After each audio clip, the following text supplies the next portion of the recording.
வீட்டில் விஷாலுக்காக அவங்க அம்மா அப்பா ஆல்ரெடி வந்துட்டு போயிருக்காங்க. இப்போது புதுசாக அவங்களுக்காக நேஹா வந்திருக்காங்க. அவங்க யாருன்னு பார்த்தீங்கன்னா, பாக்கியலட்சுமி சீரியலில் எழிலா விஷால் நடிச்சிட்டு இருந்திருப்பாரு. அவருக்கு தங்கச்சியாக இனியாங்கிற கேரக்டரில் நேஹா நடிச்சிருப்பாங்க. அந்த நேஹா தான் விஷாலுக்காக இன்றைக்கி வீட்டுக்கு வந்திருக்காங்க. இப்போ பார்த்தீங்கன்னா எல்லாரோட கேர்ள் ஃப்ரெண்டு பாய் ஃப்ரெண்டுன்னு எல்லாம் உள்ளே வந்துட்டு போயிட்டுருக்காங்க. அருணுக்காக அர்ச்சனா வந்திருக்காங்க. அதுக்கப்புறம் பார்த்தீங்கன்னா சௌந்தர்யாக்காக விஷ்ணு வந்திருந்தார். அவரை சௌந்தர்யா இம்ப்ரெஸ் பண்ணுறேன் ப்ரப்போஸ் பண்ணுறேங்கிற பேரில் மேரி மீ அப்படின்னு சொல்லி அவங்களுக்கு சிம்பலைஸ் பண்ணி காமிச்சிருப்பாங்க. அதை பார்த்துட்டு விஷ்ணுவும் வெக்கப்பட்டார். அதுக்கப்புறம் 2 பேருமே அக்செப்ட் பண்ணிக்கிட்டாங்க.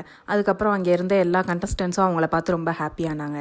இப்போ பார்த்தீங்கன்னா அதுக்கடுத்து விஷாலுக்காக நேஹா வந்திருக்காங்க. அவங்க உள்ளே வந்ததுலேருந்தே விஷால் கிட்ட கோவமாக தான் பேசிகிட்டு இருந்திருக்காங்க. ஆல்ரெடி பிக் பாஸ் லைவ்ல விஷால் அருண் கிட்ட ஒரு விஷயம் சொல்லியிருப்பாங்க.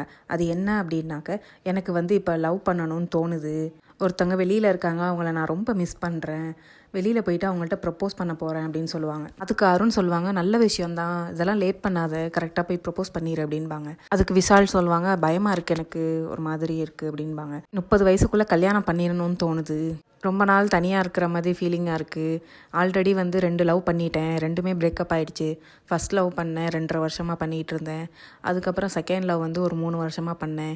இப்போ 8 வருஷம் ஆகிடுச்சு. இப்போ என்னமோ வெறுமையாக இருக்குது எனக்கு, அவங்கள எனக்கு ரொம்ப பிடிச்சிருக்கு, அவங்கள்ட்ட நான் ப்ரப்போஸ் பண்ணி ஆகணும் அப்படின்னு சொல்லிட்டு இருப்பாங்க. இப்போ பார்த்தீங்கன்னா விஷாலுக்காக நேஹா உள்ளே வந்திருக்கதை பார்த்துட்டு அவங்க கண்டிப்பாக லவ்வராக தான் இருப்பாங்க அப்படின்னு சொல்லி எல்லாரும் பேசிக்கிட்டு இருக்காங்க. அவங்க விஷால் கிட்ட சொன்னாங்க, நீ சரியாகவே விளையாடலை, அதோட தர்ஷிகா கிட்ட நீ பண்ணது சுத்தமாக நல்லா இல்லை. தர்ஷிகா கிட்ட அன்ஷிகா கிட்டையும் விஷால் ஒரு மாதிரி லவ் ஃபீலிங்கோட அவர் நடந்துக்கிறது நேஹாவுக்கு சுத்தமாக பிடிக்கல, பொசசிவ் ஆன மாதிரி தான் இருந்துச்சு. அவங்க பேசினதை பார்த்தா கோவப்பட்டு பேசினாங்க. அதுக்கப்புறம் Vijay Sethupathi sir character assassinate பண்ணாதீங்க அப்படின்னு சொல்லி விஷால் கிட்ட சொல்லியிருப்பாரு. அதை பற்றியும் நேஹா ஓப்பனாக பேசியிருப்பாங்க விஷால் கிட்ட.